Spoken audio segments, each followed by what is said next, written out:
Bismillahirrahmanirrahim. Assalamualaikum warahmatullahi wabarakatuh. Saya Muhammad Haidar Al-Hafiz dari kelas 2B PBA UIN Syarif Hidayatullah Jakarta ingin menjelaskan tentang i'rab fi'lul mudhari wa bina'uhu.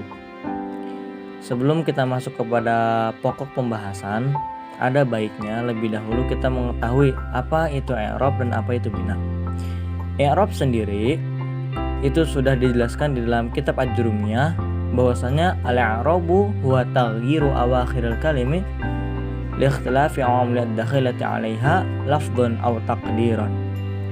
I'rab adalah perubahan akhir kalimat karena berbeda-bedanya amil yang masuk kepada kalimat tersebut baik secara lafaz ataupun secara takdiri. Adapun bina pada konteks ini itu tidak kita artikan sebagai bana yabni binayatan, yaitu artinya membangun. Akan tetapi bina pada konteks ini yang akan kita bahas itu kita artikan sebagai mabni, yaitu artinya seluruh kata yang tidak dapat berubah pada akhirnya. Jadi penjelasan yang akan saya bahas itu mengenai tentang perubahan harokat akhir pada fi'lul mudhari. Langsung saja, pembagian i'rab fi'lul mudhari itu ada 3. Al-awwal i'rabur raf'i, wa tsani i'rabun nasbi, wa tsalis i'rabul jazmi. Yang pertama adalah i'rab rafa, kedua i'rab nasab, ketiga i'rab jazm.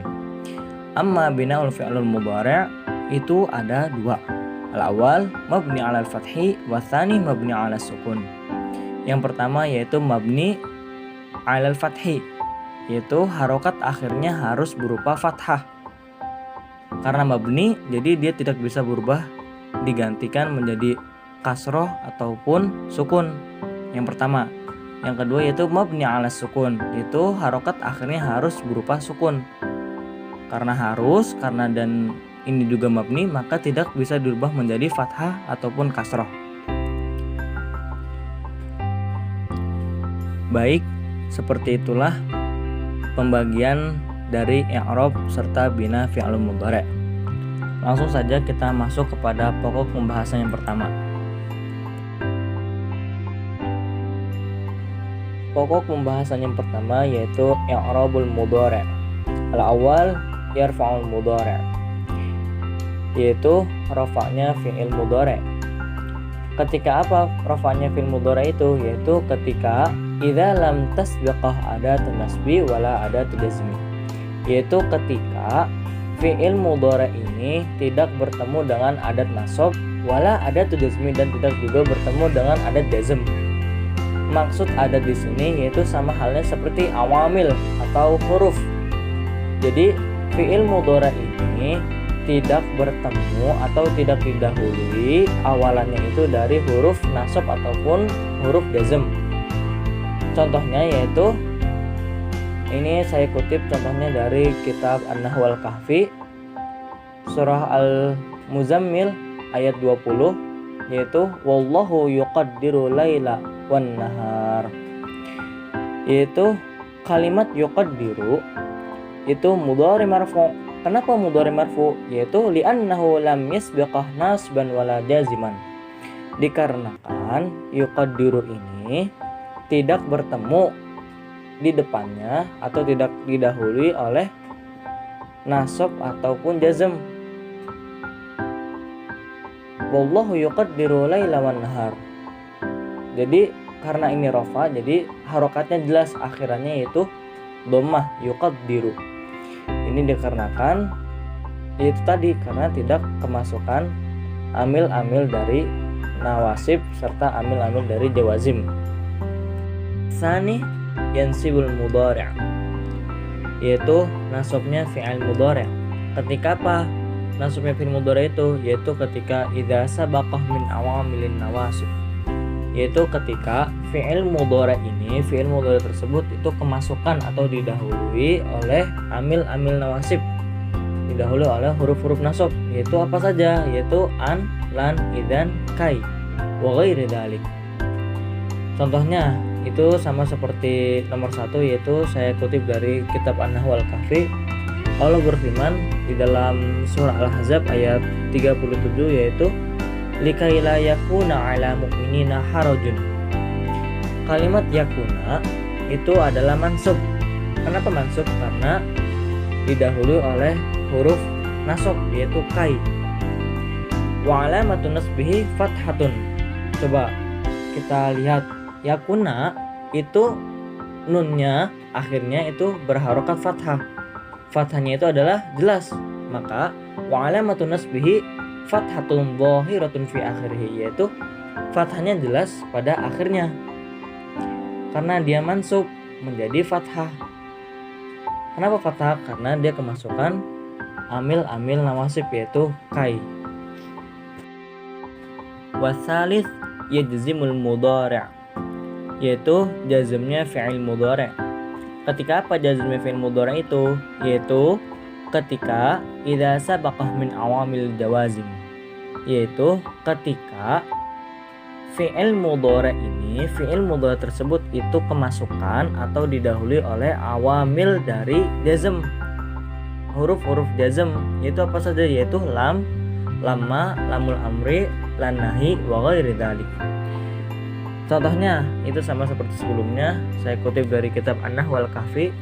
Allah berfirman di dalam surah Al-Fajr ayat 8, allati lam yukhlaq mithluha fil bilad. Kata yukhlaq itu sukun harokat terakhirnya. Kenapa? Karena itu didahului oleh huruf jazm yaitu lam. Yukhlaq mudhari' majzum wa alamatu jazmihi as-sukun, yaitu alamat jazmnya adalah sukun yang jelas, as-sukun adh-dhahirah. Lam yukhlaq. Yukhlaq di situ qaf terakhirnya itu adalah sukun, maka itu disebut mudhari' majzum dikarenakan kemasukan huruf jazm. Kemudian pokok pembahasan kedua, bina'ul mudhari'. Al-awwal yabni 'alal fathi, yaitu harokat terakhir dari fi'il mudhari' itu harus berupa fathah. Ketika apa? Yaitu ketika idza ittasala bihi nunut taukid, yaitu ketika fi'il mudhari' tersebut bersambung dengan nun taukid. Nun taukid di sini itu bisa berupa nun taukid khafifah ataupun nun taukid tsaqilah. Contoh dari nun taukid tsaqilah yaitu la astami'annan nasihata. Adapun contoh yang khafifahnya yaitu la astami'an an-nasihata. Jika ada yang menanyakan di mana tanda mabdinya? Tanda mabdinya itu bukan berada di atas nun, akan tetapi tanda mabninya yaitu fathah yang ada di atas huruf ain. Itulah dinamakan mabni 'alal fathi. Wasani yabnil mudhari' 'ala sukun, yaitu fi'il mudhari'nya harokat terakhirnya harus berupa sukun. Ketika apa? Yaitu ketika idza ittasala bihi nunul inas, yaitu ketika fi'il mudhari'nya bersambung, bertemu dengan nun inas atau nun niswah. Apa itu nun niswah? Apa itu nun inas? Itu nun yang menunjukkan makna atau arti perempuan. Contohnya yaitu at-thalibatu yadhhabna ilal madrasah. Yadhhabna ini menjadi mudhari' yang mabni 'ala sukun. Kalau ditanya mana contoh mabni sukunnya, maka jawabannya yaitu mabninya yaitu sukunnya ada pada huruf ba. Sukunnya berada di atas huruf ba yaitu yadhhabna. At-thalibatu yadhhabna. Yadhhabna di sini itu menyimpan domir. Domirnya yaitu hunna yang memiliki arti mereka perempuan. Karena mereka itu jama, maka tidak heran bahwa sebelumnya yaitu kalimatnya adalah katanya itu at-thalibat. Karena yadhhabna itu menyimpan domir hunna, dan hunna itu adalah merupakan pengaplikasian dari nun niswah yaitu nun yang menunjukkan perempuan. Maka contoh yang sudah saya buat yaitu at-thalibatu yadhhabna ila madrasah itu memiliki arti Mereka para perempuan sedang berangkat ke sekolah. Baik, sudah selesai penjelasan mengenai i'rab fi'lul mudhari wa bina'uhu. Jika ada kesalahan kata di dalam penjelasan, mohon dimaafkan. Syukron katsiran ila ihtimamikum. Assalamualaikum warahmatullahi wabarakatuh.